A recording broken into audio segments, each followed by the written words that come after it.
Hello, everybody, and welcome to Living Astrology. I am your host, Janet Hickox, and sitting with me tonight is Dianne Collins of the Huffington Post blog fame, and also the author of Do You Quantum Think? Dare I show the book? I'm not sure if it's going to show up right, but I love this book cover. I love this book. And Dianne, thank you so much for joining me tonight, and welcome. Thank you so much, Janet. I am so excited to be here with you. I really feel such a great, obviously, so many synchronicities, a really strong connection. And I've been listening to your show, and I know I'm also connected with everyone listening in the audience, too. It's perfect, isn't it? You know, the world is so magical. We're talking about living life to its fullest and how magical the universe really is. And when I first realized I knew astrology, that was even a magical adventure. We'll maybe talk a little bit about that. But to me, this whole thing about having an astrology show, being able to talk to people, all of that is unbelievably exciting and magical. But today I really want to focus on you because I'll share more about our adventure together. But first, before we get too far in, introduce yourself to my audience. Let them know who you are and what your journey is that brought you here today. Just the shorter version.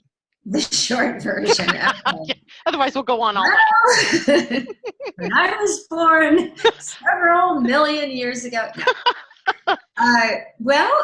I became consciously aware of self and of inquiring and questioning at a very young age 4. I remember the exact moment. I looked in the mirror, in this hallway mirror, pinched my arm and went, whoa, what's that? Did you say you were age 4? Yes. Mm-hmm. Wow, that's incredible.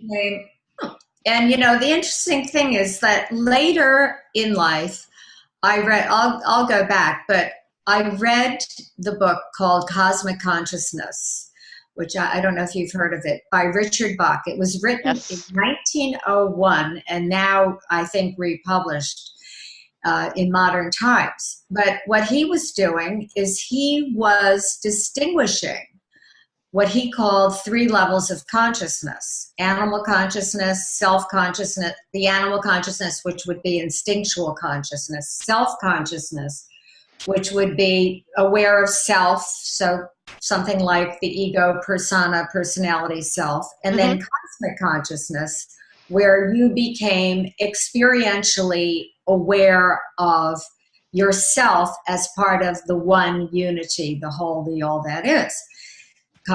Hence cosmic consciousness. And why did I bring that up? Oh, because then he would distinguish, he outlined, okay, these are the characteristics of the people who he thought at the time reached cosmic consciousness. And he named some of them, and some of them you would know, Jesus, people like that, some poets, some philosophers. But when I read it later on, I realized that something was already happening to me. He said when people were that age, that young age, where all of a sudden you became very conscious of self. But anyway, so what I like to say is, to make it short, I was born a metaphysician. I came in questioning and looking, and basically I looked in the world, Janet, and I thought, there's something wrong with this picture, because we had all these great teachings, wisdom, philosophy, how-tos in modern times of how to be, how we aspire to be, the universal wisdom, unconditional love, judge not lest you be judged, all the rest of it, living a compassionate life. And yet you turned to the news and it was anything but. Even, I say, you went to your dinner table with your family, and there could be a little bit of discrepancy there too. So my quest basically has been, how do we as a humanity go from merely knowing the wisdom to actually living it, to being the walking, talking embodiment of it? And I knew it would take a literal leap in consciousness for that to happen. And I knew it was spiritually based. And all these things I knew as a teenager, because I started to have these visions of how we would evolve consciousness. That's what my interest always was, the evolution of consciousness. And then fast forward, to make this short, and I studied many things along the way, and Eastern philosophies, Western philosophies, meditation, yoga, metaphysics, theosophy, Made the rounds. I've been around, which I'm sure a lot of people listening and watching have too. And eventually I came to realize that one of the reasons that I'm incarnate in this time is that what I was doing is showing people a new worldview, a new way of relating to everything in the world, in their life, in such a way that they actually had a transformation. Yeah. And then eventually I came across mind science. As you think, so you become. Every mastery tradition has stated this, even though, as I say, in Do You Quantum Think, thinking gets a bad rap in today's culture because everybody's saying we have to connect to the heart, forget the head. And, that's just what I call old worldview, either or thinking, that heart or head, material or spiritual. No, it's multidimensional. So eventually I say quantum think came along. Quantum think, a system of thinking, 21 plus 1. I always say it that way, even though I'm not a numerologist. You are. But I cannot say 22 principles. To me, it's 21 plus 1. Principles and practices for the mind and awareness, putting it all together from the insights from the cutting edge science, quantum for short, now verifying, merging again with the universal ancient wisdom.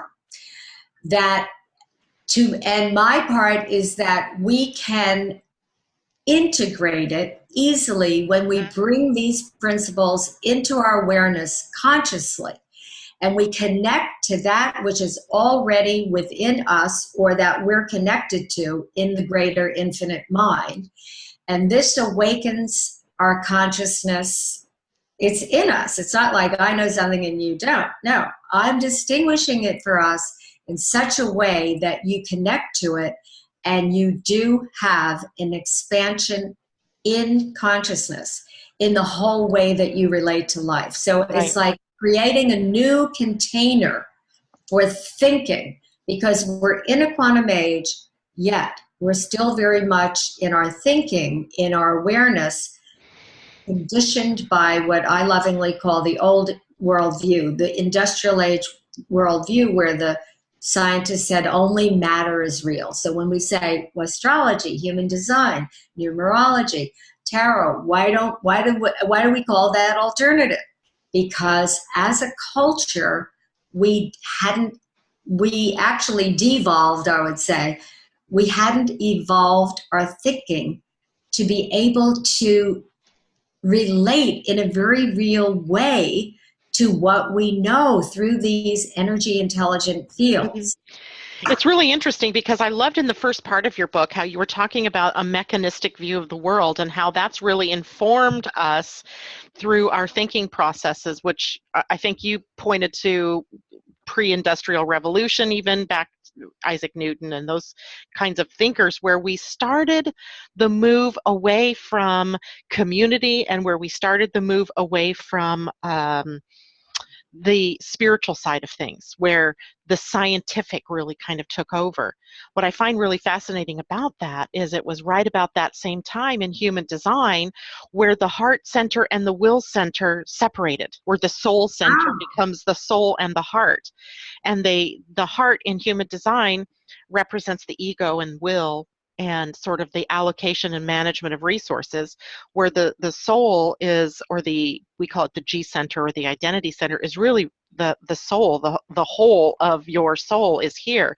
But there was this split, and it's, we're coming from a completely different subject here in terms of astrology versus the metaphysics that you're talking about, although they come right together and dovetail so beautifully. It's it's unbelievable to me. It's magical. I love that part. Well, it makes sense. Well, you know that I have been for many years an avid student of astrology. I don't call Yeah. myself an astrologer, but I do use astrology with our clients. I'm in business with my husband, and we Mhm. present quantum think principles to expand, with executives, with entrepreneurs. We've done it with Mhm. students, with homemakers, artists for many years.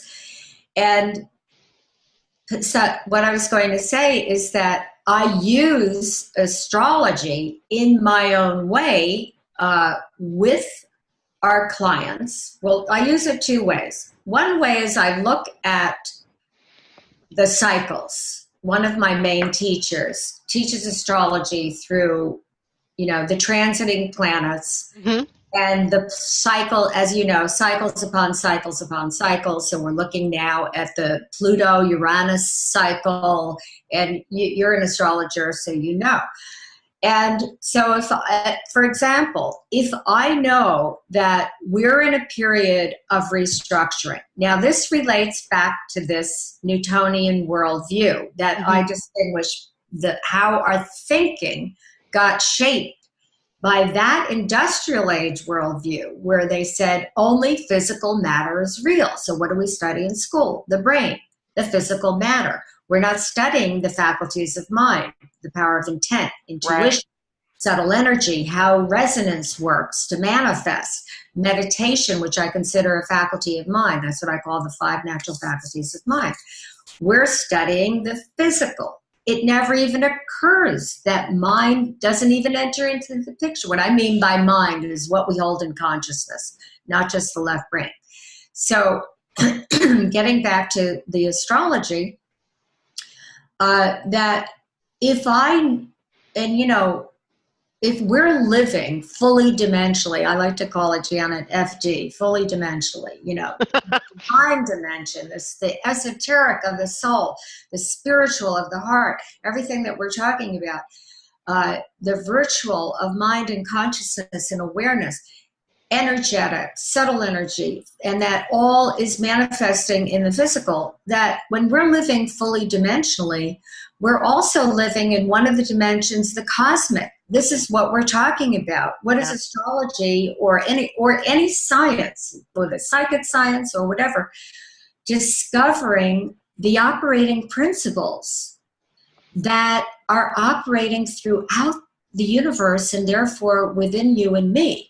So people are already feeling it vibrationally. I'd like to know what you think. So what I do is I'll say, okay, we're in a period of restructuring. Now, I'm a Virgo sun, so I say, one of my teachers says, Virgos need a reason. So I say, why? Well, our institutions in the developed world, let's say, right, at least the Western world, and now the East too, but they're developed with that limited one-dimensional thinking. So what do we have? An either or, where they wanted to predict, is energy a matter, is it a particle or a wave? Well, it didn't make sense until they discovered both. So you think, how did the either or map onto thinking? Either or. In the judicial system, you're guilty or you're not. Everything is this divisiveness. As you say, what you were talking about in human design, the heart and the will, and it became separated. So it could have been a stage in evolution. We could make up any reason for it. But the idea is that the structures and systems that we live in now were born under the limited way of thinking. Yeah. That one-dimensional, step by step, I'll see it, I'll believe it when I see it, right? Yeah. And that is what's breaking down now. So what we see that looks chaotic in the world, it's because we are making that leap in consciousness. And of course, my book, Do You Quantum Think, is about, okay, let's do it consciously so we don't get the 2x4 over the head to wake us up. crisis or conscious awakening, what's it going to be? Well, let's make it conscious. And then you'll have less crises if you make it more conscious. But the idea is that Pluto in Capricorn, you're ruling systems and structures, Pluto ruling transformation, right? Tell me if I'm wrong. No, you're absolutely right. And Uranus in Aries saying, okay, let's awaken, let's bring in the new, let's get your new identity. Mm-hmm. And what I do is I know that that's vibrationally, among other cycles, as you know, affecting how everyone's feeling now. So what I do in my work in consulting is I will point in people, our clients, in that direction. I'll say to them, Janet, what in your life needs to be restructured right now? Where do you see you're going to be expressing yourself newly? Where do you see you need to complete the past? As we're doing this, we're about on the 29-degree, right, Pisces eclipse. The end, wrapping up the loose ends of the past. So anyway, that's how so it does all connect. And I think, and this is what I love what you're doing, and let's put it this way. I don't really know human design. I told you before this, I had a reading a long time ago, a friend of mine does it in New York, but I started listening to your show and I thought, that's it. I'm getting a reading from you. Now, because it's obviously when it's like simultaneous, right? The consciousness starts to awaken and elevate, or whatever, whether it was the harmonic inversions and then the reharmonic inversions, or whether it's the end of the Mayan calendar and let's go to the new vibration or the fifth dimension, whatever we call it, it's happening. Yeah. And we're part of it happening. We're living, breathing through this. Right. And these things that are coming through newly, well, it's relatively new, human design, right? Yeah, mid-80s. So that now these are that's like grace giving us these tools. And what where I'm on the campaign, this is the soapbox where you read that new mainstream article that I wrote in Huffington Post, that to make what you're doing, to have it be not ordinary, because it is extraordinary and magical, but the new mainstream. Exactly what I was writing. It is exactly that. So this whole thing begs the question, when you talk about this with corporate people, how do they react to that? I mean, do they get this themselves, or are they locked in that left brain sort of thinking that, oh, that's all hogwash, or are they open?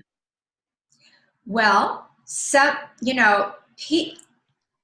the people who end up with us, you would imagine, they're open. We've had a couple of people along the way where the manager hired them, the vice president, and now they're in the program. But we don't want to work with people who don't, actually, we had something just yesterday where someone working with a company, and one of the people on the team didn't really want to connect with me and Dianne Collins, master quantum thing coach, my husband, partner in all things. And he came back, like 6 months later. Hi, I think I want to talk to you. But what generally happens is I don't just start out like saying, okay, do you mind if I look up your astrology chart? All of my private clients, they're all senior executives. They want it. Because I look at it, I tune into it intuitively, and I'm not a professional. As you know, I get a very basic chart, but I know that I've had this knowledge in probably many incarnations, because no doubt. It just comes. So I can look at, and I also know, by the way, when to stop. When the ego, I'd like to know your experience of that, where I can see whatever is coming through, and I know I have to tell my client that, right? Now I'm not doing an astrology reading. I'm using astrology in the context of the work that I'm doing with them, which is quantum thinking, so it's holistic. It affects all their life, professional, personal, everything. Yeah. And their own growth and what they, their purpose and meaning and everything. But I look at it and in that context, and when I finally, sometimes I don't want to say it, and then I get to know them and I go, well, I like to look at planetary cycles. And so if you're open to that, I'd like to look you That's a good up. way to do it. And every single one of them says yes. Yeah. And then they want it. I go, well, I can tell you what's going on now, like how these cycles are affecting your chart right now. Do you want to hear it? Yes, yes, yes. Because it makes sense. I can't help but laugh because this is perfectly perfect, because in looking at your human design chart, they're all, in chakra sort of order, but the third one down is the throat chakra, and you have an open throat. And the one thing that we always have to educate our people that have an open throat on is that you have to be invited to speak. You're a projector anyway, so you probably already have had that sort of experience. But the throat energy is exactly how you handled it. Are you open to hearing what I have to say, or are you open to this kind of information? Because if you just blurt, then it isn't received. You aren't recognized or heard in the spirit in which you're trying to get it across to your That's person. exactly right. And you know how I know that from being in my family, my sister and brother and parents. That's how that's how it is. And especially since I'm like a research freak, like I like to research anything leading edge, anything that is not conventional. And then, so I know things as a result, or I could suggest things for your health, things for whatever. Mhm. And I'll say to my family, I tried that. And I did learn that one little bit I remember from being a projector, wait to be invited. Yeah. Is that And what it's it doubly is? true because you also have the open throat, and it's the open throat where we really want to share all the things we know. And because I would bet that you, and I can't remember where I put your physical chart, we'll look at it here in a little bit, but I would bet you have openness in some channels that brings in information out of the collective unconscious, or I call it sort of the cosmos stream, where you're tapping in. And of course you want to be able to share that with persons, because it's so it's so real, right? That there's something very concrete or something very spiritual, a truth, there you have it, that you want to bring into these people. But you have to be invited to speak, otherwise they will not hear you. And it's like turning off the dial. So I always call it priming the pump. And it's just easy to say, I have gotten this really interesting piece of information, I'd love to share it with you, are you open to hearing me? Exactly. It sounds so easy, but it's profound. it is What you're profound. saying is profound because, Yeah. as I say, I know by contrast What the it's like when it doesn't happen that way. has not worked. The other way doesn't work. Now, on the other hand, there's a delicate balance because, my husband, who's my partner, he's like, I said, well, wait to be invited. He said, well, you can't wait. You have to put out. He's a manifestor, I think, but it's like, no, you have to go. You can't just.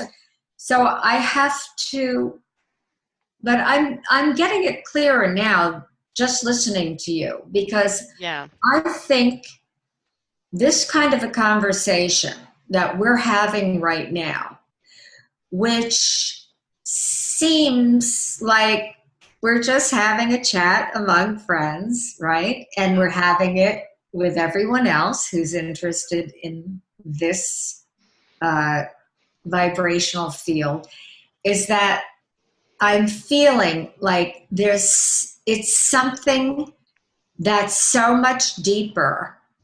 Yeah. Not, not like somber, because we like to have fun, but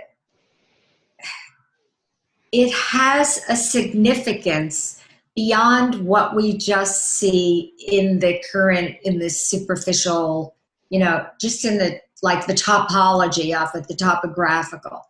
It's something that goes deep to your soul. Yep. When you hear these things. Yeah, absolutely. Because there's something going on this planet. I mean, in this universe, right? We all know it. I think there's not a person that you would talk to. You see, this is the wonderful thing about you that I wanted to share, because what happened for me is that, I share this information with a lot of people, but then, you get bogged down in the way the world looks, because sometimes it looks very dismal, and, you see fighting going on between countries, between religions, in our own Congress, in our own communities, and you go, what? But Right. There was something that you wrote in that article, in the Huffington Post, that gave me such hope that that's why I reached out to you, because I thought you said something about, in your travels, what you noticed was that there seems to be an awareness that there's something going on here, and that it is about raising consciousness. Right. And that whether they were Democrat, Republican, black or white, male or female, West Coast, East Coast, it was profound in that you were experiencing this with people that you talked to from everywhere. And I was like, hallelujah, because then it makes everything, all these challenges and all this information and all this waiting to get this information out, very much worth it. To have you validate that was... I am so happy that that you read that and that you experienced that. And this was the most amazing thing, because I've written, I don't know, about maybe 10 blogs so far for the Huffington Post. You have to have time, and then I have to, other challenges, they call it being featured, because as they explained it to me, there's 60,000 bloggers, and I said, well, where do I find my blog? Well, the editor has to feature you on one of the pages, or else it's just in cyberspace being shared. So it's there, but it's not there. So I thought, well, wait a minute, I'm writing, I'm gonna get featured, Anyway, but what happened is, so I wrote some, and I was experimenting with different topics in different sections, and I would get, I don't know, like 150 likes maybe. And I thought, okay, well, I was going on all these radio interviews, like over 350 at the time, I think. And I always listened to, just to share how that came about. Mm-hmm. I would always listen to one or two of the host shows to prepare and to get, who is the host. I want to connect with you, as I did with you. I love your shows anyway. You're like my new favorite show. But anyway, and then, I'm not kidding. And I would, over the past couple of years that I've been talking about my book and my work on things, I've listened to over 1,000 shows. Oh, wow. In every genre, some even right-wing stations I've been on, some business shows, a lot of what I call the consciousness crowd. So as a cute little expression a few years ago, I would say to, like, my publicist probably met, or my friends, I said, oh, well, the consciousness crowd, a different way of saying, instead of saying new age, which I had so much fun. That has so much baggage attached to that. Oh, the consciousness crowd. Well, that's us. And I would go on the radio. So I had all these experiences with physicians, architects, every profession. And I realized what I wrote, because I would go on the radio, I'd say, we need a new narrative. This is how they talk about it in politics, right? I watch the cable political shows. The narrative is, I say, we need a new narrative. And I used to tell my clients, look, if you see something, I'm saying this to everybody now, if you see something that comes uniquely through you, that is your job, with a capital J, to save it.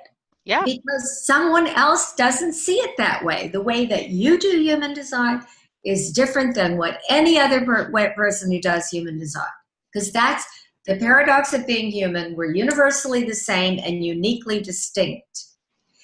And so I realized, hello, wake up, take your own advice. So I was saying, we need a new narrative. We've got to get rid of the divisiveness. Forget the 1% and the 99%. That's not Mm-hmm. what I'm thinking. We need the 100%. And then so I decided to write that blog. Well, the blog did go viral. It's still going. They kept it on featured for a month and then they reposted it in January, but it has, as Wow. of late, 11,000 likes, over 3,200 Facebook shares, and about 375, I think, tweet shares. And people say what you say because it's connecting in. And what the final message of it, the message is we're the new mainstream. Yeah. This is what it means to create realities. I'm a projector, right? What do Yeah. projectors do? Create realities is my understanding. And manage all of us generators. So I thought, I'm going to project the reality. Why am I waiting for someone else to do it? I see it. I'm going to say it. I'm declaring this into existence. There's a new mainstream. I call it the consciousness crowd. It's across, as you said, Mm-hmm. all factions of society. It's coming out in the music, in the advertisements. Pharrell Happy, Russell Brand does the true news on the internet. All these different ways the celebrities are doing it. And my final message, which I wanted to share about that in that article, is it's time for the consciousness crowd to come out of the closet. Yes. Because that's what we're here for, is to start speaking this way as if it is, as to use your word, truth. Mm-hmm. It's truth vibration. Mm-hmm. We don't have to hide it. We don't have to be in the us and them conversations. Well, will other people get it? And that's how I hold my projection of what's going on now. Well, and I mean, to me, it came at the most opportune time because at some point at the end of 2014 and moving into early January, I was feeling this low, where, is what I'm doing even being heard? I mean, I'm on radio, I'm on other people's shows, I'm writing, and is anybody really listening out there? Because it really, sometimes if you're not hearing back, and even though you do hear back, you wonder, am I really having any impact? Is this really something important that is worth sharing? And then that article comes out, or I see it. It was in January, so it must have been the time they put it back out there. And it was on Facebook, and I mean, literally, I love your title because you rocked my world. I mean, that had nothing to do with the article, but it rocked my world in that I went, yes, this is worth doing. Right? This is worth keeping up with this message and, keeping up what I'm doing. And it really changed the whole tempo of things for me. And I'm a generator anyway, so I'm going up and I'm coming to plateaus and then I'm, going up and down. So you caught me at the most perfect time in that, synchronicity, right? It always happens in perfect order and in right and divine timing. And I went, I've got to find this woman. So I found you that same day, reached out to you, and then all my friends are like, she's not going to call you back, she's not going to talk to you. And I went, not in my world she is.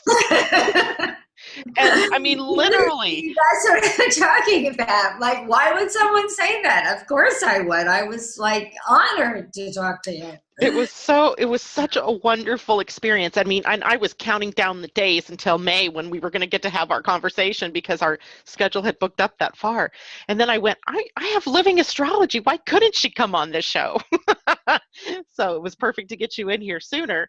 And I am just in awe that there are people like you using astrology in business, because I wondered about that. Human design to me is one where we can get away, not that we want to get away from the mystical piece because it's there, it's intrinsic in the subject matter, but it can be a little bit more maybe accepted by the left-brained sort of people.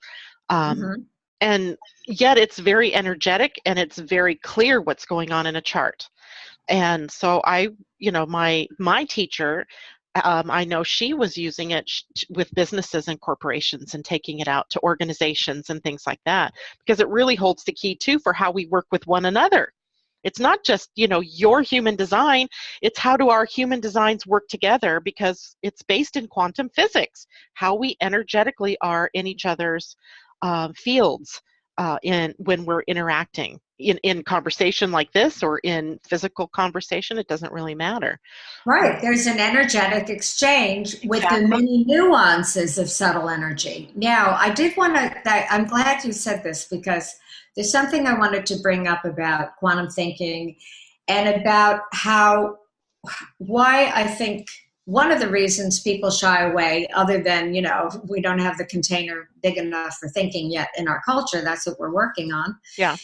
And that the other thing is that people think it's any of these tools of consciousness, that it's deterministic.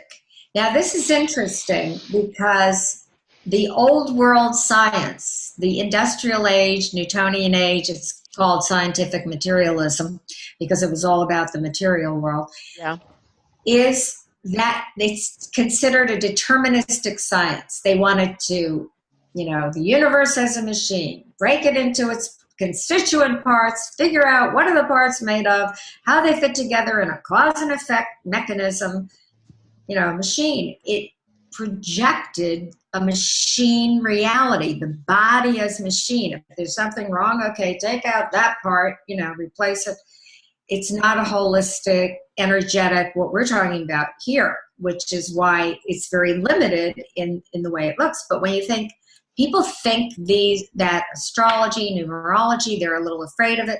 They think it's deterministic. So one of the things that I actually had the debate with over human design with my friend who I told you is a medical intuitive in New York, that because he gave me a reading years ago, he goes, well, this is the way it is. So when I'm doing astrology, from a quantum think perspective, a very important, what I consider a fundamental principle, quantum principle, is it's almost paradoxical as I'm saying it's paradoxical.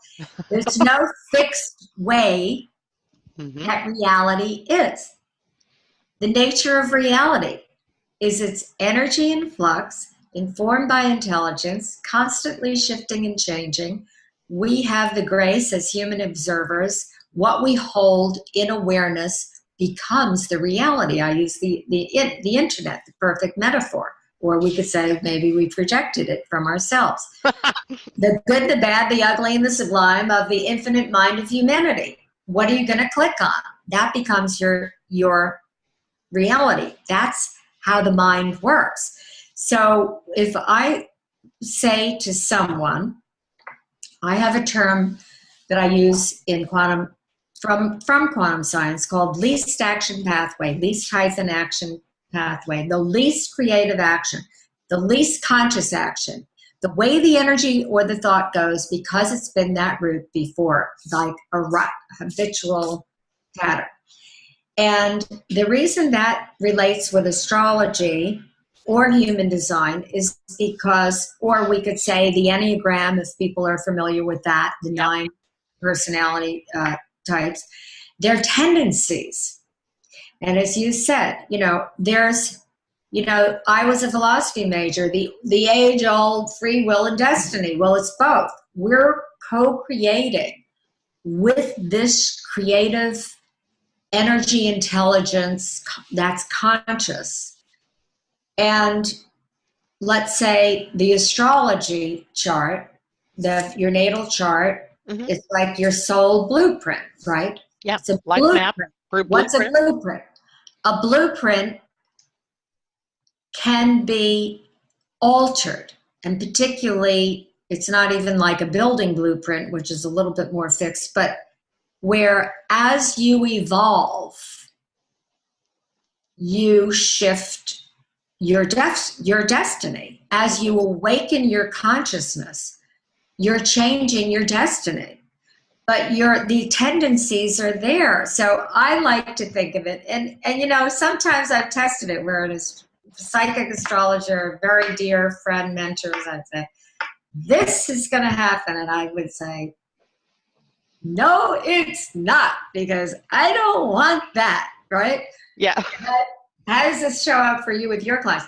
And then it's not like it's, then you could say, well, did I have my mind on it that it was going to happen, so I caused it to happen with the dynamic of mind creation? But whatever, it comes up.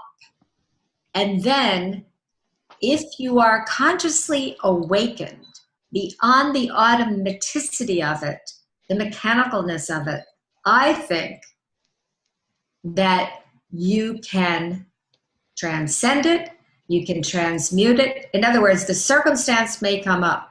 The tendency, let's say, in your personality or in human design, in the, what do you call those, gateways and the gates and the channels and the energy centers, and those are there. And now I think it's a question of, but what are we going to do with it?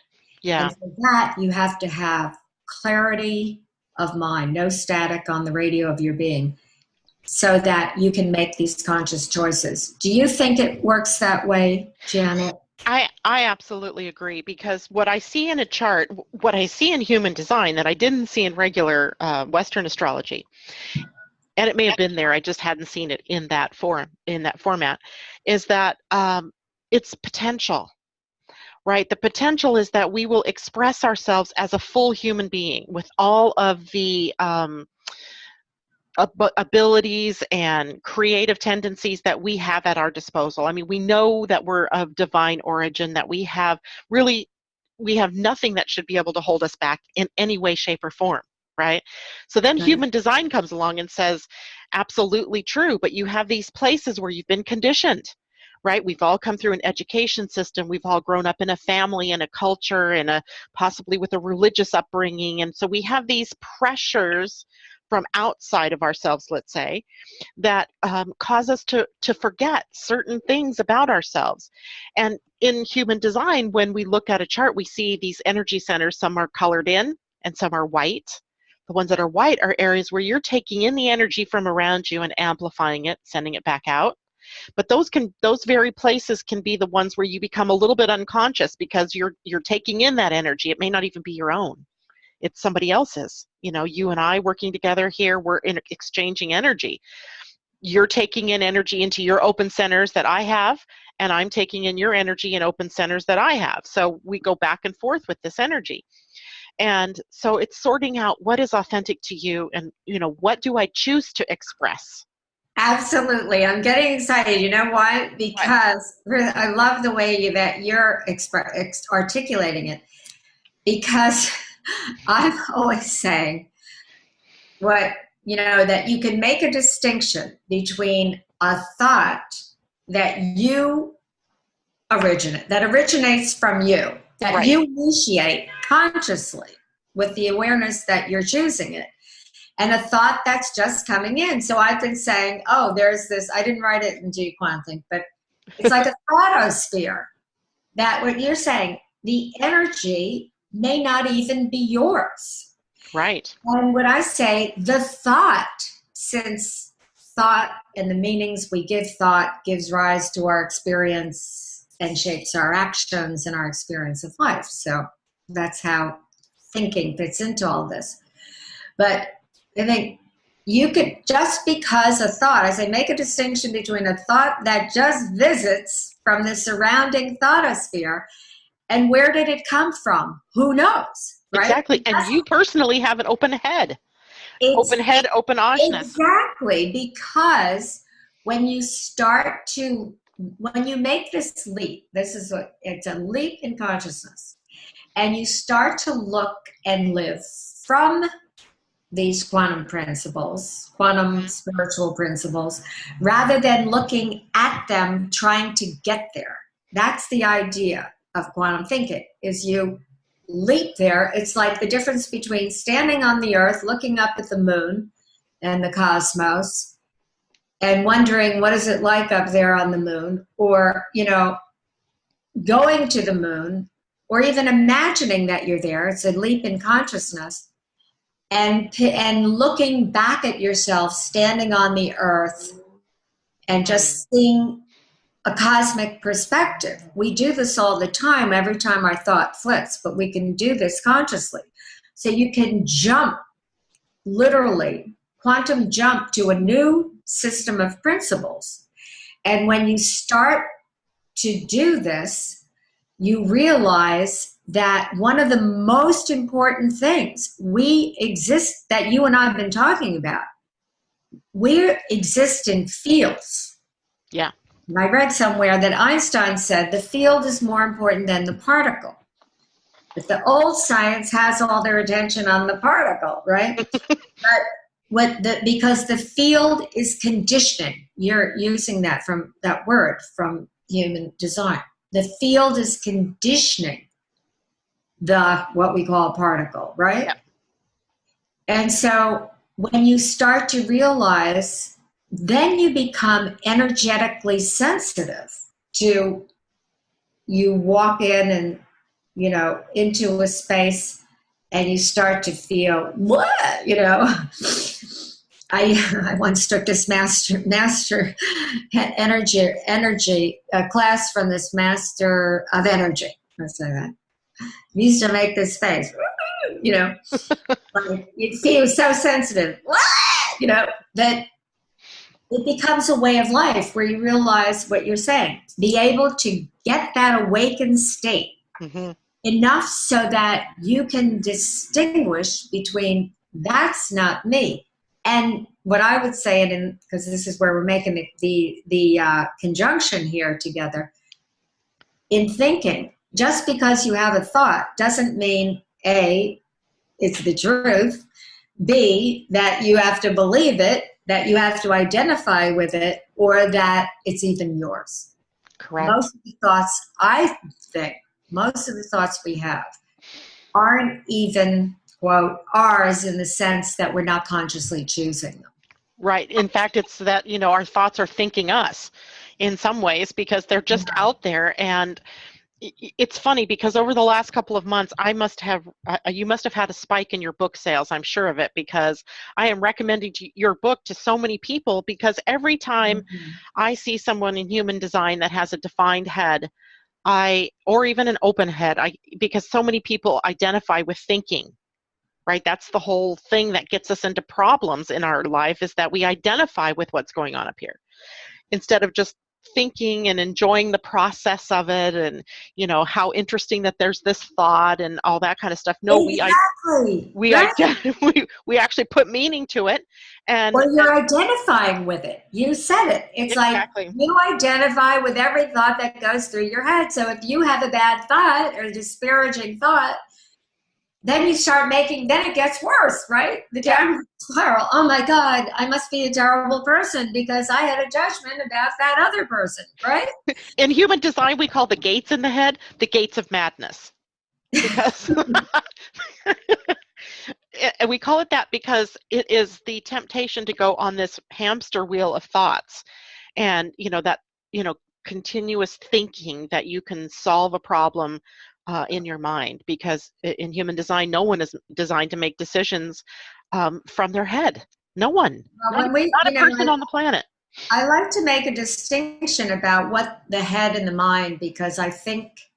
Yes, that's a good point too. Right? Because when I use and I think what you're talking about, Janet, what we're really pointing to here is that there's that simultaneously, this is how I think of it, but you're actually saying it I'll say it this way.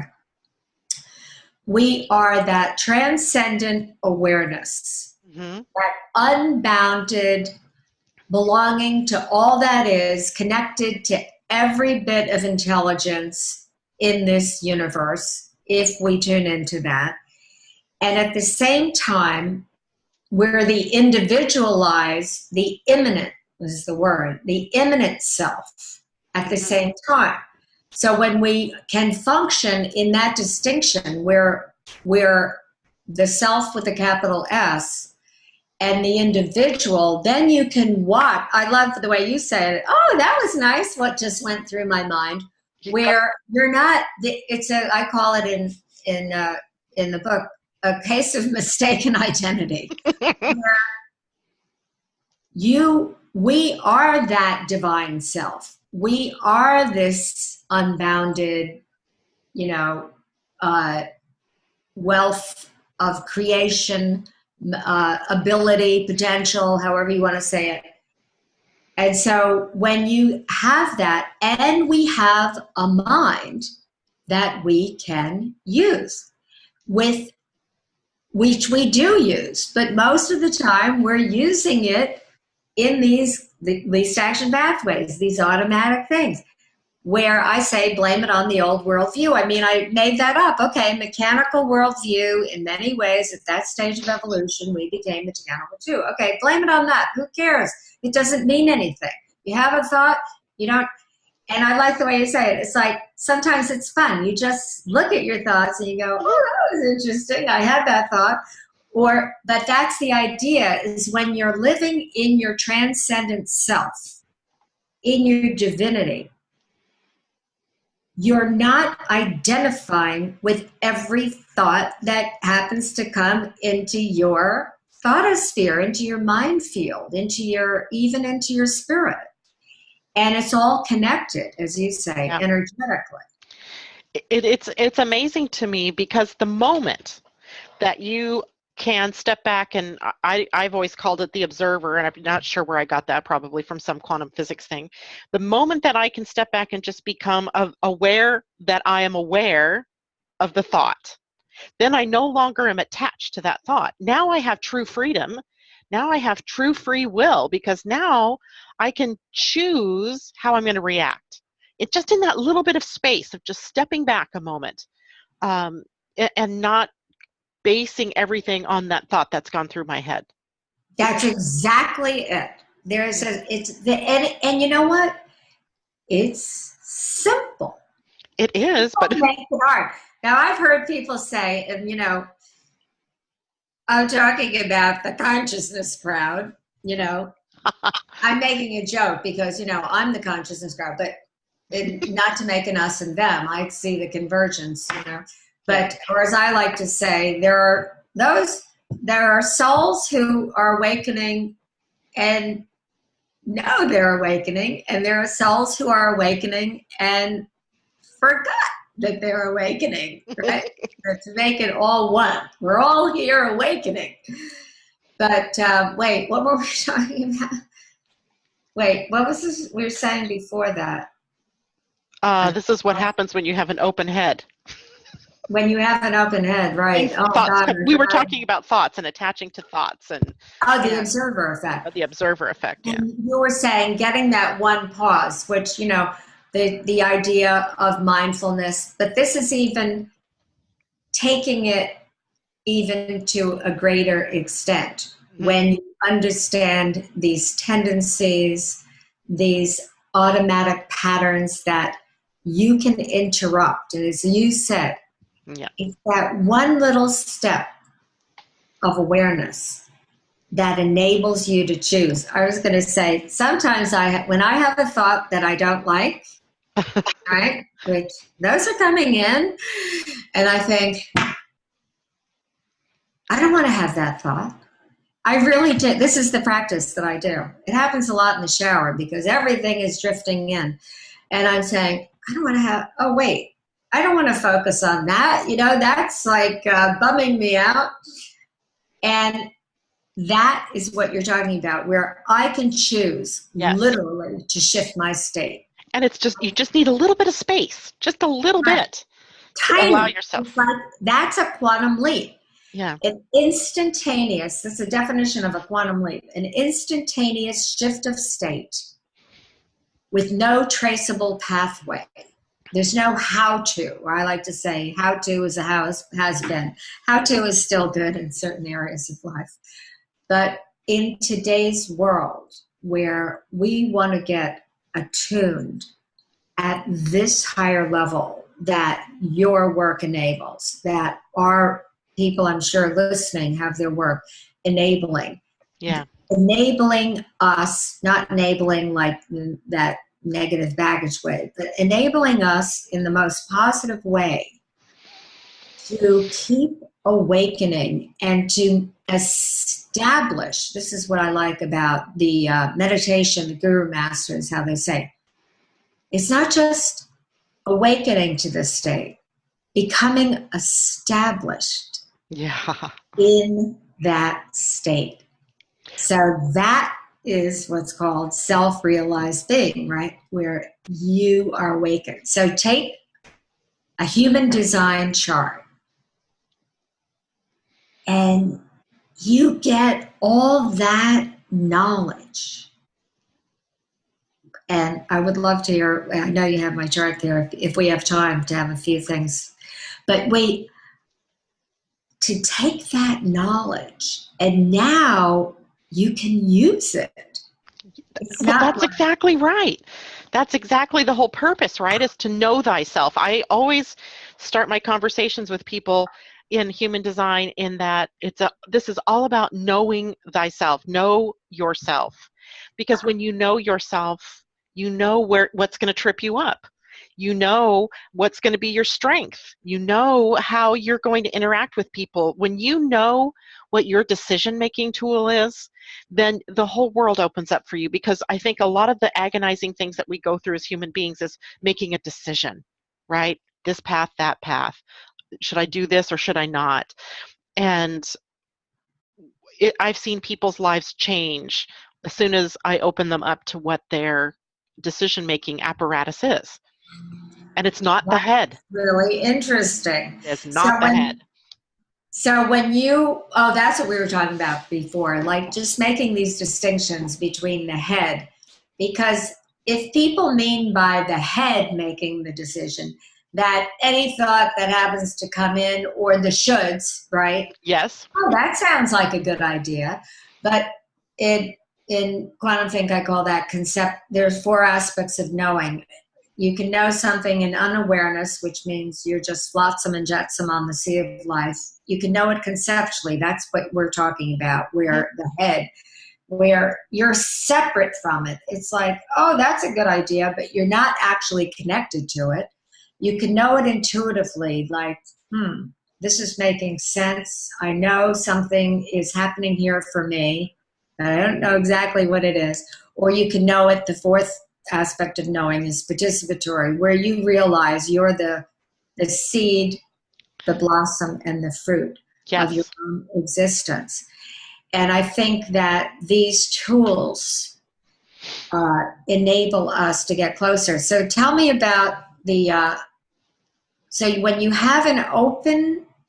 Yeah, I'm going to pull your chart up here. Hold on one second here, because now I can't find you. I've lost you in this grand scheme of desktop that I own here. And it comes to where we have been born with these faculties of mind. Uh-huh. The power of intent. What is that? The directed attention. I call the distinction between intent and intention. Intention being a measurable goal. I don't use that, but that's true too. But intent activating the field. Like, how do you have these shifts in awareness? So let's say you find out something in, I didn't know what happened to you for a minute. Are In you human design. And then maybe you'll tell me something, that'll be great. And then I can create an intent around that. Yes. Are you seeing my screen? And what are you seeing? I am seeing a lot of different people's charts. Oh dear, that is not what I wanted you to see. I mean, you can. Oh, but wait, you were highlighted on mine, on Okay. Dianne Collins. So maybe you needed to double click it or something. First I saw... Here's what I want you to see. Now, are you seeing that? I'm seeing you. Here I am. Ah! Okay, hold on here. I will Okay. figure this out. I think I'm going to have to do it this way. So let's share the screen, and I'm going to share this. Okay, so here we're looking at, now you're seeing the screen, Now right? I see it. Yeah, so this is your human design chart. And the interesting thing that you'll see here is all of these different energy centers. And it's all of these energy centers that hold the key to who you are, right? Who you are going to express yourself as through these different gates and these channels. The gates are these numbered areas, and then they connect to other energy centers via a channel. And as you can see, the ones that are all white don't have any energies connecting them to each other, so that they become open. These become places of where you're absorbing the energy around you, then where you're amplifying that energy and then sending it back out into the world. So these can become places where you're very much susceptible to conditioning. Anybody is, not just you personally, but anybody with open centers. But last night I was thinking about this. This was in the middle of the night. I kind of woke up thinking about these open energy centers for whatever reason. And I thought, it is very interesting because in the open centers, you're here to be wise. You're learning wisdom about what that energy means for you. And so the people with open centers have a lot of wisdom inherent within them that they can share with others. Once they get that, what is going on with them may or may not be their own stuff. And that's the key, right? Knowing thyself. And when you're looking at an open, the head is the center for inspiration and ideas. And you have this wide world out there of people that you come into contact with, of things that you read, that you research, and they're all this stuff that's inspiring to you. But not everything out there that goes through your head is meant for you to take action on or to even think about further. Because think about, the fact I said these were the gates of madness up here in the head. If they're the gates of madness, that it's because the thinking goes round and round and round with no outlet, no physical way and to sort of solve the problem of what the thought is. So let's say you're trying to think your way out of a problem. You can't think your way out of a problem because it just goes round and round. This part right here. That's true. And, I feel, and it matches up astrologically too in my chart, where I have to feel it. I have to intuit. Yeah, in fact, you know what? Your actual authority, and everybody has an authority, your actual authority comes through the spleen right here. And the spleen is the center for health, intuition, time, and it's also survival energy if in the primal human, not the human that we're at now necessarily, although I like to call them the false evidence appearing real fears, because they've sort of morphed into things that, we recognize as the fear of the past, maybe the fear of the future, the fear of failure, on and on. But they're not the real fears, right? You're not going to die if you... I have those. We all do. we all do. But once we work through them, if we push ourselves just a little bit, these fears tend to go poof and just disappear because they're not real. The real fears that we had when the spleen first developed was about, not getting eaten, of making it through a winter, right? Of making sure we didn't eat the wrong things. They were actual survival fears that now we don't have so much survival fear going on. It just sort of morphed. And so we're actually evolving our way out of the spleen, at least the spleen as a source of fear and that type of thing. But as a decision-making tool, it's your intuition. And your intuition speaks very loudly and very clearly to you. And then it disappears. And if you're not aware of this working in the background of your life, then there may be times let's say you get this, knowing this, that you have to go to, you have to be at this one particular event. I mean, it's possible that there's a divine appointment in process here, right? But if you let your head get involved and, start messing with you, you may talk yourself out of that intuitive knowing because it doesn't show back up. It shows up this one time. It's very powerful and you're inclined to go right now and take care of this.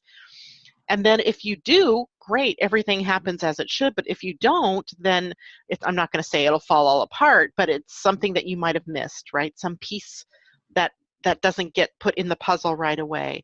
So you have very powerful intuition, and it is your go-to authority. In fact, if you look at your chart, the only two places it could have been was the spleen or the will center, because those are the only two that have any kind of color, which makes them Mm-hmm. defined. Wow. And so I find it really interesting because the spleen is very powerful intuition, and you have a lot of energy coming off here, almost as if it feels to me, this is my feeling, that it is your repository of a lot of ancient information that you were meant to share, but it has to be pulled out of you in some way, right? It can't be thought out of you. It can't even really be spoken out of you until it has an invitation. And we could go through that as because you're a projector. Right. But there is this sense that there's a lot of information here that is, sort of begging to come out. And once you get it out, then it's really well accepted, but you have to follow your intuition to do it. And I'll tell you what, I bet when you had this intuitive, knowing that you had to write this book or you had this information, you listened, because obviously you're doing it. Right. And it was a lot of work. Sometimes I would say to myself, I signed up for this, And what was I thinking? So much, but I understand that we have all been given certain experiences, talents, gifts that enable us to live our purpose in this incarnation. Yeah. So I know that I can take, and maybe that's all that open space, that I have the capability of taking in enormous amounts of information Mm-hmm. and making it simple so that other people can get it. And so, but it takes work. It takes. Yes, your profile is a 1-3. You're an investigating martyr. Love the term. That's perfect. I did not make up the term. Did I really sign up for this guy? Right. Perfect. And then I think, well, it's like, it's like this. I look at it and, just to confirm what you're telling me, Mm-hmm. is that there are certain things I know I have to do, and my intuition, sometimes I may get an exact voice, or it comes in different ways, or I get it from the outside. There's all the different ways that we get the intelligence, the connection. Mine is usually a direct knowing. The intuition that I have is, which makes it challenging because you don't feel, you're not getting a gut, you're not feeling it. I say I feel into it, but I mean feel in a bigger sense. But it's I've said all my life, I don't know how I know this. I just know it. And that's partly coming from the spleen, is that you don't know what you know, or you don't know how you know what you know. You just know it. You can't quantify it. You can't qualify it. You can't tell someone, I know it because. It defies all of that. Right. It has nothing to do with anything that looks logical. And that's what I will say. And and I have had those experiences where one day I looked on years ago it was actually year 2000 at the summer, in the Northern Hemisphere, the summer, what do you call it? Solstice. And I was looking for a conference on science and spirituality, but I didn't find the one I was looking for, and I came across this other one. And it was in Merida, in the Yucatan Peninsula in Mexico. And they said, these shamans were going to be there. And there was going to be this particular quantum physicist who I really wanted to meet, Russell Card. And my husband and I didn't have a lot of cash flow at the time. And I always would consult with him to do any kind of trip like this. It was a week-long thing. I don't even like conferences, let alone a week. And without, where am I getting the money for this? I signed up for it on the internet without even telling him. So it was like, that was what you're talking about, I suppose. Indeed. I heard it. I didn't know why I was going. I couldn't believe I didn't even tell my husband or discuss it with him. We usually decide together. And I got off, I said, Alan, we're going to this conference in Mexico. That's it. And so a lot came out of that. And one of which ended up in my book, which was the Ombudsman who's the keeper of the knowledge. Yes, I saw that in the book. Yeah, from the Mayan Hmm. culture. And I told the story of how one day he said, shamans are people who live in wisdom, and now it's time for you to become shamans. I said it more dramatically in my book, but just that. And it was like, right, this is no longer what we're talking about here for what I call the spiritual elite, or this little, the small groups of people who were arcane, had the knowledge in the background. Yeah, It's now time for all of us. And I love this. So it's all that, bringing it all to the mainstream because we're all capable. If you're capable, I'm capable. Joe Blow next door is also capable of living their lives in the same way, along the lines of what it is. Everybody has a destiny. Everybody has a purpose. They have a specific role to fill in the grand scheme of things here. And it may not be the same as yours. It's certainly not going to be the same as mine. It's going to be their own unique self, but it is a part of the bigger picture. That's that consciousness, that the piece, the collective that we're all a part of, and then we each have a part to play. And even the people, and I have to remind myself this, even the people that play roles that we don't like. I could go on and on about certain politicians, let's say, that I think do a lot of harm, but they're doing their part. I mean, I can I know. really judge them? No, I can't, because in whatever way possible, that whatever they're doing is in some way creating consciousness on the planet. And maybe it's because by contrast, right, we see, wow, this is, we don't want to go back that direction, right? We want to go in this direction. But everybody's playing their role. And what I find really unique in human design is that when I start talking to people about their design, they really connect with it viscerally, like deep down, like they already had a knowing that these things were true and authentic for them, but they got themselves away from it because the world wasn't set up for them to be that way. I find that, projectors. Exactly. That's why this is so important to Yeah, have the expanded worldview, yeah, to so that you are as a way of life.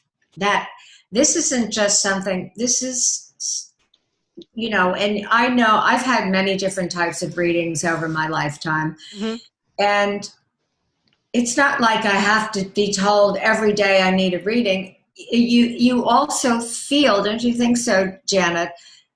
Is like you are tuned in enough to yourself to know, I need this reading right now. Like I was listening to your shows, as I said, and I knew I need this reading right now from Janet. Not, yeah. you're giving me a little taste of it right now, but It I'm going is. to book a reading with you because I realize that it's time for me to go to my next level, to my next octave of expression, of evolution, of consciously evolving myself.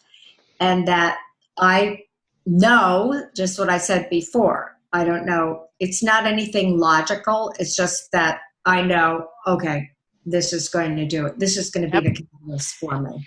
Yeah, and you know what else I find really interesting about you? First of all, when I saw I don't know if you want me to share what year you were born, but that when I saw that year, I went, oh, we have a master builder here because you're part of that year that Oh, really? that goes down into, if flesh it down, it comes into being a 22, which are the master Oh, builders. And I think that here's what I heard earlier when you were talking about how you talk about quantum think as the 21 plus 1 yeah. is this, because 21 plus 1 is 22, and you're in a 22 life. Your year of birth puts that 22 firmly in this third part of your life of being experienced as the master builder. But I felt what you were doing is that the 21 is a 3. It opens up your whole creativity, your whole creative self. Then you add the 1, which says, I'm going in a new direction, right? I'm taking this creativity, I'm moving it somewhere else, but it's going to be the template, the foundation for something new and something, um, just a new way of being, a new paradigm, let's call it. So I love the way you broke it down. But no matter what, it still leads you to that 22 energy, which is the year you were born. It distills down to that 22. So it's fabulous how you've done that, because I think what you were telling yourself by doing that is, I'm not going to do it in the same way that other people would expect, right? I'm doing it Right. my I way. know. I'm not here for that. And No. that's challenging too. But I guess we all have a little bit of that, don't we? That, Oh, yeah. I mean, every person has something that's unlike anyone, how anyone else would do it. Right. And we all have conundrums built into the chart, um, built into our map, let's say, because, for instance, and I haven't looked at yours enough to find what your conundrum is, but I could probably guess by a couple of things. But for instance, some people are born with a hermit energy. And if you have a hermit energy, but then everything that you do is calling you to be out in the world, it builds in a conundrum. Like, I have a 6-2 profile. I'm a role model hermit. I want to be seen, but then I don't want to be seen, right? I'm out in the world. It's like playing hide and seek. But yet, as soon as I'm thinking that I'm, relaxing, and I'm hiding, somehow the phone rings, somebody needs a reading, or something happens to draw me back out into the world. But that is a conundrum, because it's building two pieces of myself that are seemingly at odds. But is that the truth? No, it's just about having the ability to pay attention to both sides of myself, to feed both sides of myself. And then to allow yourself to do it. I think that's the learning part of this, right? Indeed. Oh, Yeah. so conundrum. So I could relate to that one. I don't know if I have that, but Oh, almost everybody does. I haven't yet seen one that doesn't. So, for example, looking at your chart right here, I think we're still sharing the screen with it.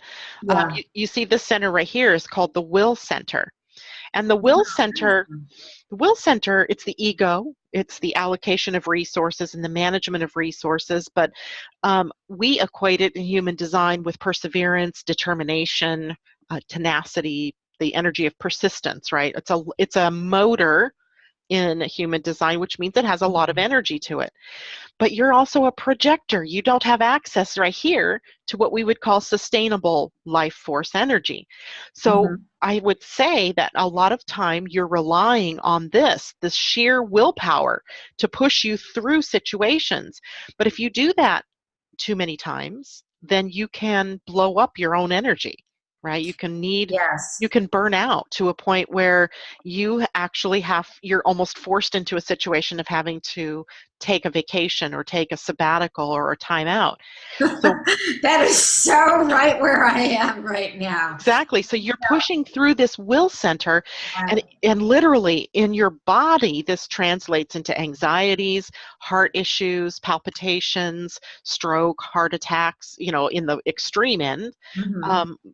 I always know when I'm blowing my will center out, because I will start getting palpitations and things in my chest. So I start to listen. Okay, I'm blowing this one out. Even though I have it defined, I have access to it, it isn't sustainable energy, right? And it pulses on and it pulses off. But I'm very aware of it now. Yeah, that's a good thing. And I know when I have to stop. But I'm driven because I want so much for this world to work. And I know that I'm here to get this work out that I'm doing. And, part of the work that I'm doing, the reason for the work that I'm doing, is to make the work, I'm not saying I'm the cause of it, but it's just part of it, is that when people expand the way that they think about the nature of reality and how it works and your role in it, then these things become an of course. So I feel that it's like, I have a friend who says, your context, it's that I'm expressing this large context that enables people to accept freely the kind of work that not just your work, but so many different things. When we talk about health, there are so many, as you know, new modalities that are non-intrusive, that are Right. so much easier. Scalar energy is one of my one of my favorites, but so many different. And again, this is where it behooves us to be in touch with ourselves in such a way, not to say like, quote, I am this way, but to know yourself, to be sensitive enough, to be awakened enough Yep. so that you know what to tune into at any time in your life. Like people will think of diet, for example. What do I eat? You know, And what is up with that word? It has the word die in it. right? What kind of word is that, right? Let's call it nutrition. I don't know what that means. I don't know. Just anyway, sorry. But you're right. But it's like different, you know, and I've been through, I'm a Virgo. I study every, you know, thing about nutrition my whole life like a fanatic. But I realize as a quantum thinker that we're always changing, we're always evolving, we're always transforming. Well, a diet that worked for me a year ago, which I just changed my diet because of this, I had created a mineral imbalance. I had to change my diet. So it's not a one size fits all in any way. And because we're in a continuous evolutionary process, Yep. it behooves us, the more tuned in that we can become with ourselves, the greater contribution we are to others and to the world. Yeah, and that's the name of the game, isn't it? Right? I mean, we're here on a path of service. Most of us are on a path of service of some sort. Your destiny is a little bit more personal in that, you know, um, you have a purpose that sees you setting out in the world to do something, a personal destiny. Where I have a more, it's not as personal. Mine's a left angle cross, which is one that is sort of karmic in that I have agreements on some level with people to meet up at certain times for certain purposes. Like I know that our meeting in this way is no mistake. I mean, there's a reason you and I have come together. There's a reason me and a person on the street would have a connection, because that is the path. I have some information, maybe some tidbit to pass on, but that's the path that I'm on. It's more a path of service to the people in front of me. Yours is a little bit bigger, and I don't mean that in any sort of proportionate way. It's not that yours is better or, you know, not as good as mine or what have you. It's that it's just different. We're all filling different roles. Right, So, exactly. I definitely feel you and I are. There's a destiny here between us. I yeah, mean, I yeah, feel it so strongly. and people all around are having these experiences, but maybe not necessarily knowing that that's what's going on with them. And I'm just going to give you a little tidbit of what maybe is coming for you in the future. If I could look into my crystal ball. I'd love to hear it. I'd love to know a little of that. Let me just predict here. But you know, for in your chart here, all of these different gates have planets sitting at them from birth, right? We're looking at a birth time, birth date, birthplace, and voila, all these planets from the sun all the way down to Pluto, we're all sitting at gates. And they create the experience of your personality and also your soul. And that's design is also kind of the soul markers that you have. But those planets didn't stay static. I mean, they didn't stay in the same signs in the same place. I mean, certainly the sun doesn't stay in Virgo all year round. Otherwise, we'd all be Virgos, right? So they move. And so we in human design are also, as we do in regular astrology, looking at where planets are today. And one of the planets that's very impactful right now, you've already named him once, is Pluto. And Pluto, when you were born, was sitting at gate 7, which pretty much leads you into a life of being a leader, being seen as a leader in some way. But right now, he's just made a move as of, what was it, 2 weeks ago, Sunday, from gate 38, which is down here, and is somehow somewhat seen as the gate of the fight or the fighter, and moved up to gate 54, which is really, it's sort of the design gate of drive and ambition, but with a new value system, right? Hmm. It it leads us, or let's say in the mystical circuit of the body, it's beginning of enlightenment. So what I see now is your leadership planet, or the planet sitting at a leadership gate, is now sitting at a gate that sees you driving in a new direction with this, that sees you taking this and leading people in a new direction. Maybe a stronger path, maybe a more visual or visible dimension. But what happens is Pluto sitting here completes this channel, right? A planet, it's like an electromagnetic connection. Does that make sense? Mhm. Right? They Yes. energetically, the frequencies match and they connect into place.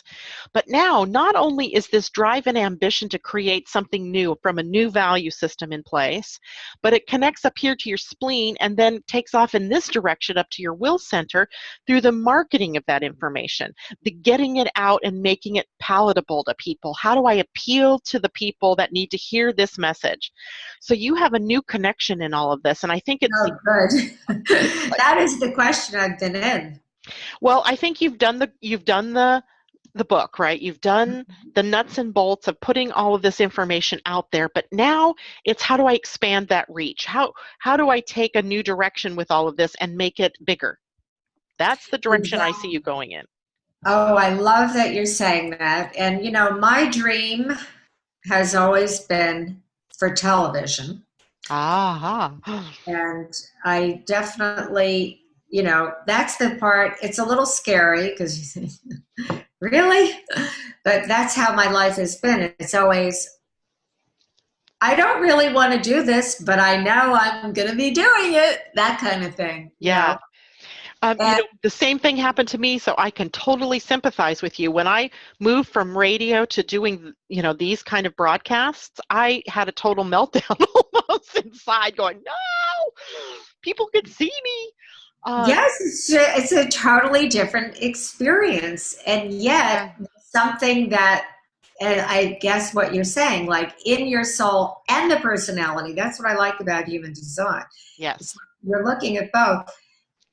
Yep. And astrology is that too, but this is a more sophisticated, uh, I can't say it's more sophisticated, It's but just different. It's a it's different just way of different. looking at it. It's not as mechanical. That's what I like about it, right? To It's a me, different way of looking at it. It's very interesting what you just yeah. explained about how that moved and then it made that new connection. Hmm. That's what I find very interesting because I know life is all about connectivity. Right. Where we connect into energetically, as you like use the word I love, mystically, Yeah.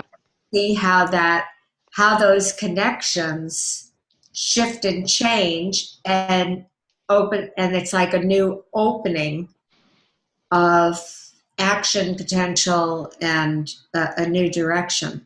But I see that too. And the other thing is that I've started working on what a friend called last night.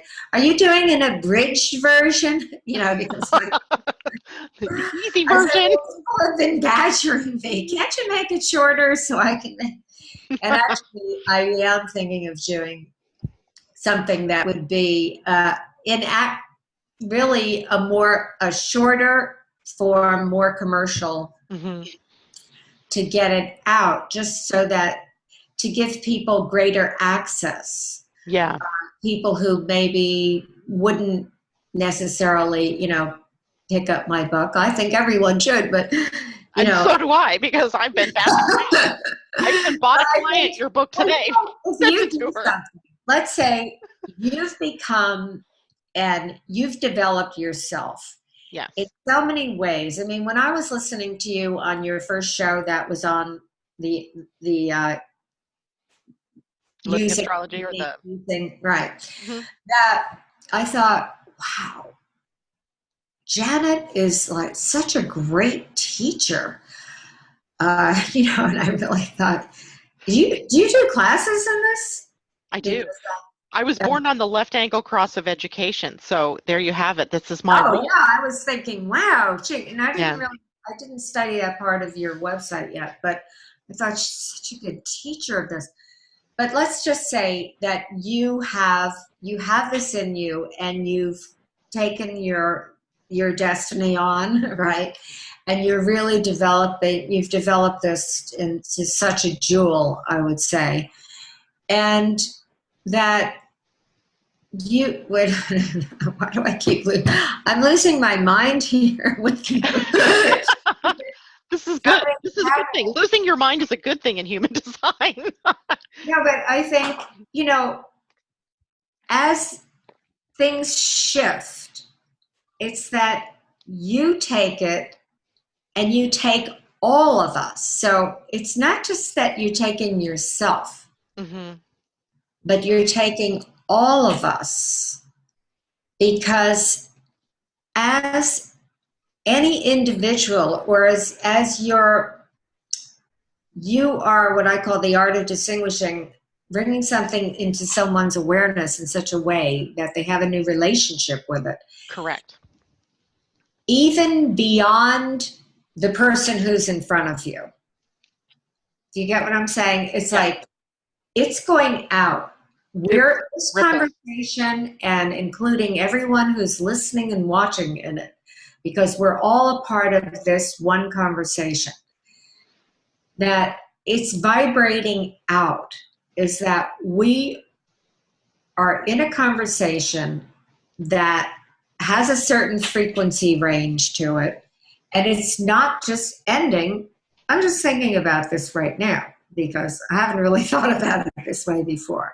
But isn't it, Janet, as you develop it, that it's going out to the world? It has, in Hollywood they call it, it has legs. It keeps going. It spirals out. Yeah. So this is information I think that's probably why I feel such a connection to your work, because I was telling you, I think just before we started the show today, that every time I read something more in your book, I see how it relates to human design. And I would swear that you knew human design when you wrote the book, because you're almost echoing, some of the things that I tell people on an everyday basis. Not that I'm, the master of quantum think or even human design, but they just dovetail so nicely. We're saying the same thing, but we're coming at it from a little bit different direction. And I just see that this is very powerful for people, and for us to get people to see themselves in a better light, see themselves in a bigger way. So, that Marianne Williamson and her saying about, our fear isn't that we're small, it's that we're really something more than we thought we are. And that was paraphrasing it big time. Right. We know what you're talking about. Yeah. But it's that same kind of thing, is that you have a unique genius within you. By the way, every one of these gates, there are 64 of them, come from the Chinese I Ching. And isn't it interesting that we have 64 codons on our DNA strand? So it takes this across different, from ancient Chinese divination to quantum physics to the human genome, and then sitting right here in a human design chart that is you, representation. It's so awesomely perfect. It is. It's beautiful. And it's, a psychic told me several years ago I would be doing this. And when it was so that everything, I know what I was going to say before about that you've developed yourself so much. It wasn't just that it vibrates out. It's that, or, quantum think as something that came through me, chose me as a vehicle. Okay. Oh, yeah. And everyone has that within them. And it's not only one thing, but it's how we express our purpose as we grow in life. But you think, well, if you develop this, of course you want people to take advantage of it, right? It's like, why we shouldn't be embarrassed about it. Someone wrote to me today, a musician, and she was inviting me to be in a telesummit she's going to be doing. And she was saying, oh, I hope you, because she knows my husband and I are on the board of directors we live in Miami, of the South Beach Chamber Ensemble. So she's a violinist. Anyway, she was saying how musicians, this is a least action pathway. I don't know whether you could see these things like in terms of a larger kind of grouping Mm-hmm. as in human design, or just the very, unique individual. But, the classic starving artist thing is like, Mm-hmm. why can't, musicians, and they don't make money and all this stuff. I said, yeah, I'd like to address that. She asked me if I would talk about it. Because when you look at these patterns and you realize you came in, you're a musician. It's what you were just talking about, Janet, about thriving, right? Right. We're here to thrive. Everything about this universe is abundant. I mean, if anyone has any questions, now we may have had, limited beliefs that have seeped into the culture, Oh right? yeah. Oh yeah. Money is the root of all evil and all that kind of stuff, which I don't, these are the things that we need to break free of. Right. Because shouldn't we all be living to the best that we can be living? Shouldn't we all have, and if you happen to be born with a gift of being able to be a professional musician or an artist, does that mean you're going to be poor? I mean, do you see in the human design chart, I'm asking the question because I find it of interest, do you ever see where someone is meant to be like, in poverty or not have money or something like that? You just opened up a huge gateway here for me. Let my open throat now spill, because in human design there is no gate of suffering. There is no gate of poverty. There is no gate of anything that would see you being limited in any way. That is simply not true. It becomes a function of how do I work with the energy I have in here in my chart. If you notice this gate right here, gate 55, it's coming from the solar plexus and it's reaching down to the root. It is a gate in human evolution that is coming into play very strongly as we release, and this is probably going to get me lots of letters written, but it's going to we're being released from the greed model of how we've lived on this planet for so long, and we are opening up to the natural abundance that we are designed to have. There literally isn't any reason why there should be starving children in Africa or in any other nation for that matter, or that people shouldn't have everything they desire, because the earth is part of a universe that is abundant by nature. That doesn't mean we don't have cycles. It doesn't mean that we don't have thoughts about how things, are being created or not having enough, but there is nothing in the design that says you were designed to be poor. It's all in Well, how you I look am at it. so glad to hear that, Yes. because it wouldn't be universal wisdom, would it? Right. So, But the whole thing is that everything about us, we tend, and I hear this all the time as an astrologer, when is money going to come in? When am I going to find that perfect relationship? Blah, blah, blah. I hear it all the time from people, and I just want to say, step back and look at the bigger picture. When are you going to allow yourself to have this? right. Right? When are you going to open up your heart and receive this? Because the universe is abundant. I've been there myself. Almost every, I have gate 55 defined in my chart, so it is an issue for me. I have had problems with poverty, not poverty, but with that kind of consciousness, that says, I don't have enough. And I finally had to say, look, okay, this is it. God, source, whatever, you put in front of me what I'm meant to be doing today, because I know that's part of my job here with the karmic sort of cross that I have, is that you put the person in front of me, you put the task in front of me, I am going to do it. But then I have to trust, and I have to have faith, and I have to surrender to the fact that the universe is abundant and that I cannot always predict where that abundance is going to come from, but that I should never be in a position of lack, want, or need. That is the Beautifully truth. said. Beautifully said. Can I ask a personal astrological question? You don't Sure. have to answer. What is your second house? Full of planets with Leo there. Leo sits there.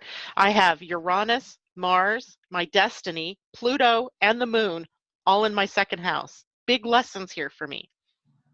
All and say what the second house is in case people The, don't know. the second house is all about your self-worth, values, and how you attract resources, right? How Right. you attract money, basically.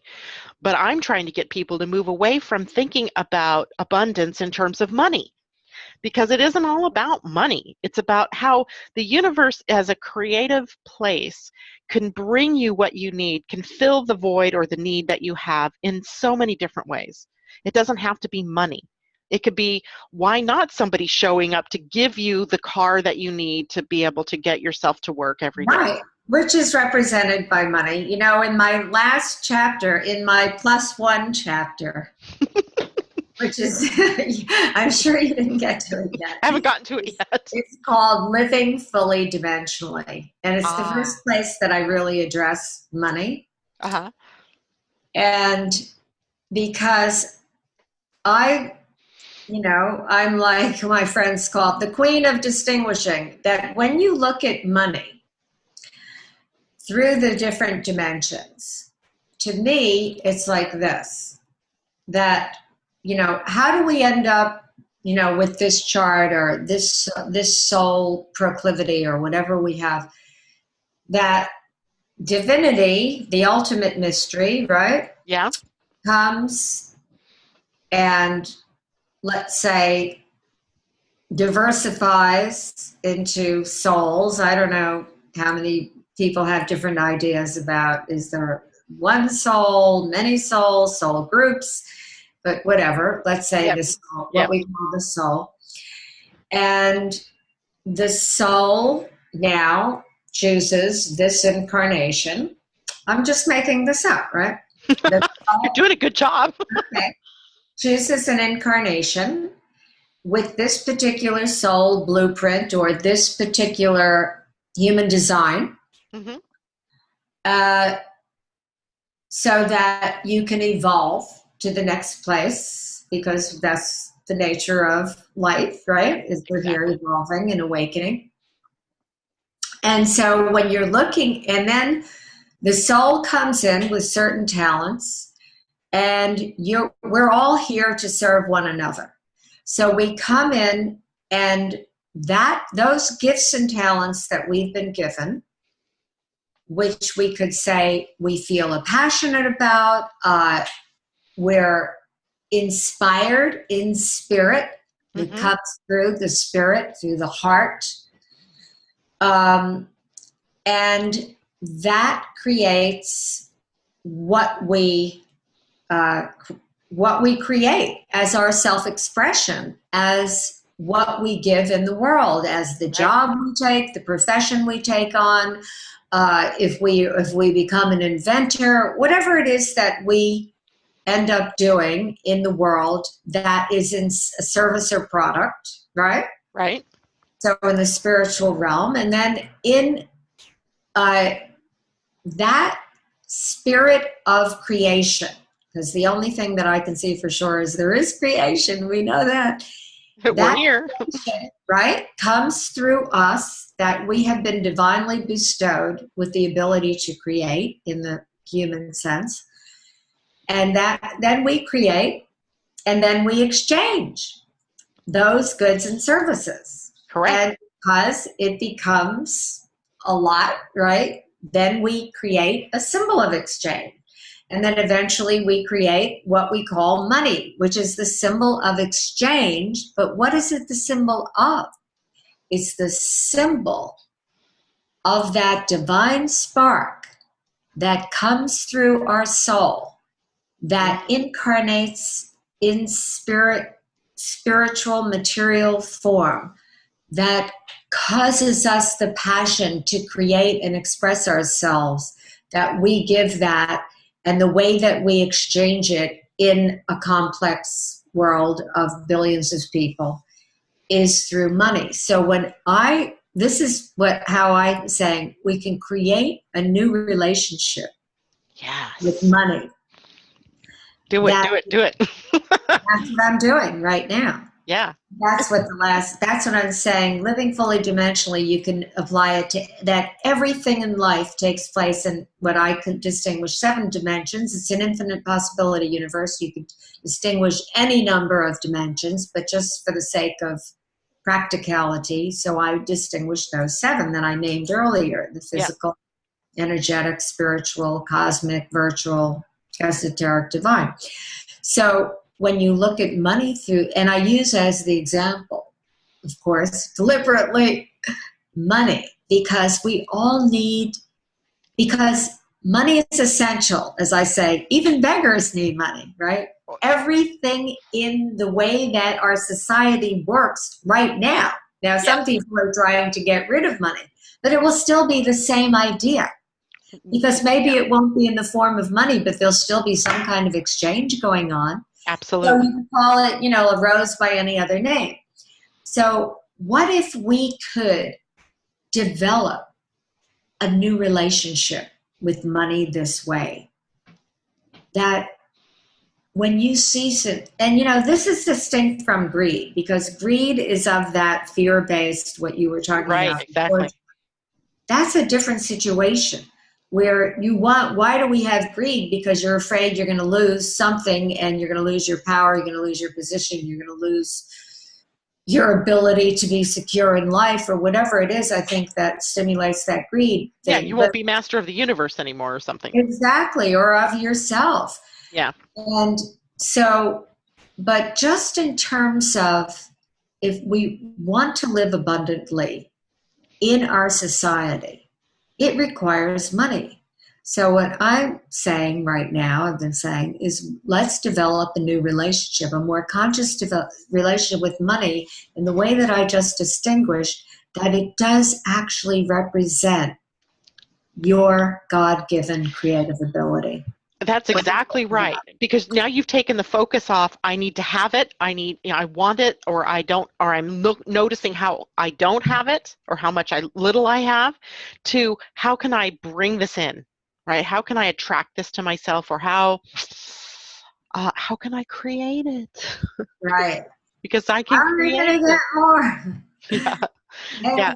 and I think that's where it starts, because, as within, so without, we're vibrational beings. Things are Yes. manifest through, in science, called sympathetic vibration.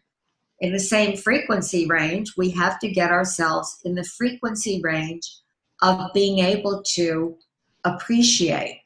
That's that word means. Yeah. Appreciate, to value and increase. Yes. So out there, anybody listening, you are not designed to be poor. I promise you that you are not. Dianne, we are way over our hour time limit here. Oh, We had no limits. We're limitless. So, but there's one more thing I want to share with you about your chart, and then I want to give you an opportunity to share with everybody how they can find you and what kind of programs you offer, etc. thank Um, you. so real quickly, I want you to go back to something you said earlier about how quantum think came to you. Okay. Just there was a phrase you used somehow that you were the recipient of it, or how did you say that? It came through me. It came through you. Okay, perfect. Because you're carrying this channel 12 right here, or gate 12. Mm-hmm. And gate 12 is where your planet Uranus is. Now, I would bet it came to you when you least expected it, and sort of as a download, for lack of a better term. Right.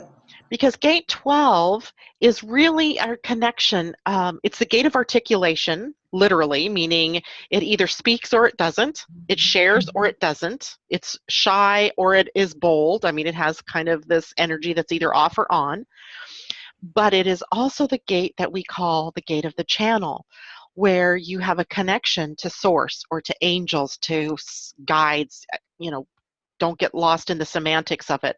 But Right. it's almost like you're a receiver for cosmic consciousness to come through you. And that allows you to share what comes with others. And I carry the same gate too, and until I really understood it, because people all the time would say to me, remember when you told me this, this, this? And I'd be like, no, I don't remember telling you that, but awesome for me. I said that to you and it happened and it worked out.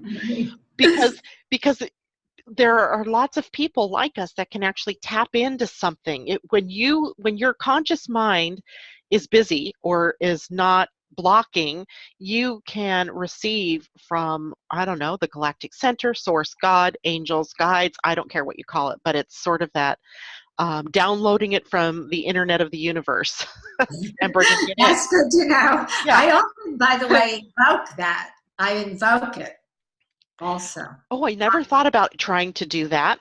I do that every year on my birthday because my birthday sits right at about the galactic center, or the Wow. anti-galactic center. The galactic center is really at about 26 degrees of Sagittarius. My sun sits at 28 degrees of Gemini, so the exact opposite point. Hmm. So I sit and I just pull in that energy, and I can just feel that that's just some stream of energy coming at me.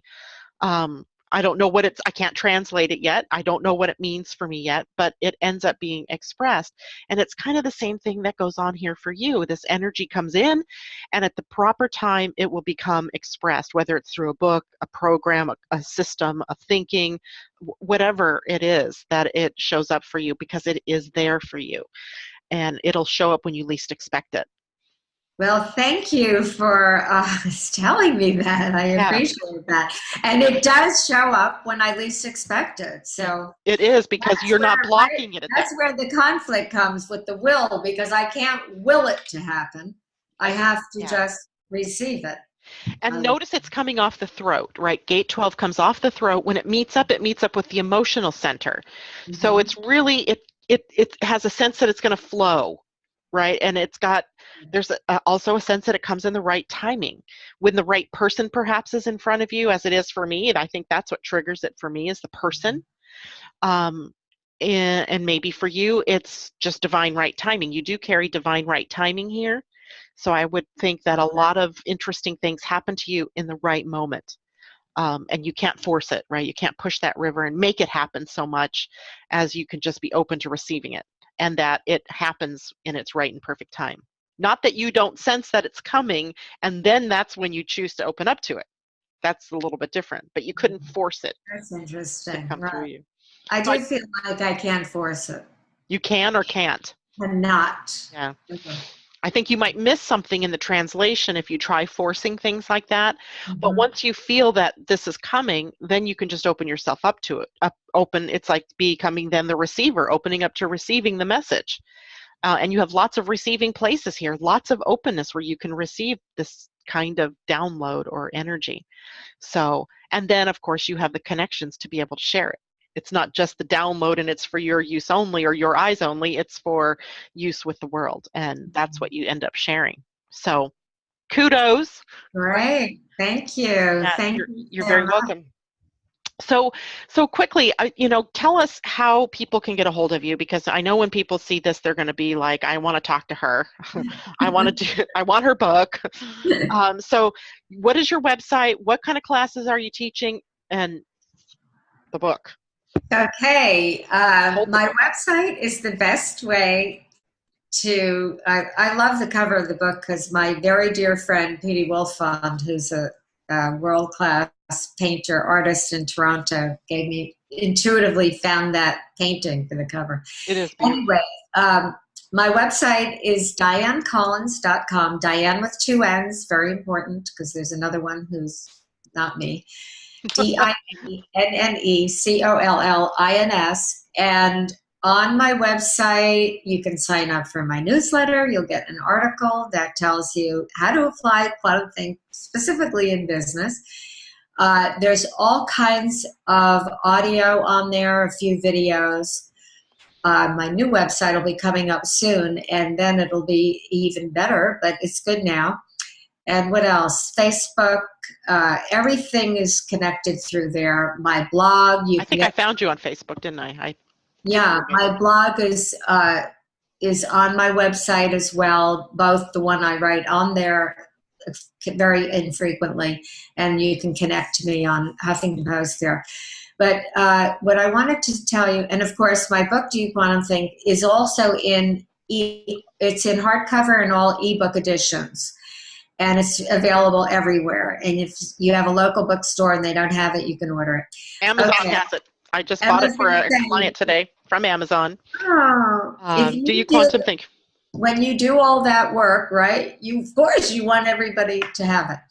So we also have a audio program that will be online. I don't know when this is being broadcast, but it'll be online this spring, late spring of 2015, Hmm. called Quantum Think Audio Coach for people who like to listen. The 10 core quantum think distinctions. And it's going to have a lot of supplementary material on there. And occasionally, Alan, who's the master quantum think coach, he's an amazing coach. Yeah. Spend 2 minutes with him, your whole life shifts for the better, which it does. And he and I will be leading some live interactive, that's our expertise, part of our mastery. We've been doing it for 20 years or more. Uh, Um, Using that Quantum Think Audio Coach website. So we're really excited about that because since my book came out, we haven't really been doing any public programs. So oh, we're starting that up again. that's And your big thrust this year, next it's year. going to be fun. And Yeah.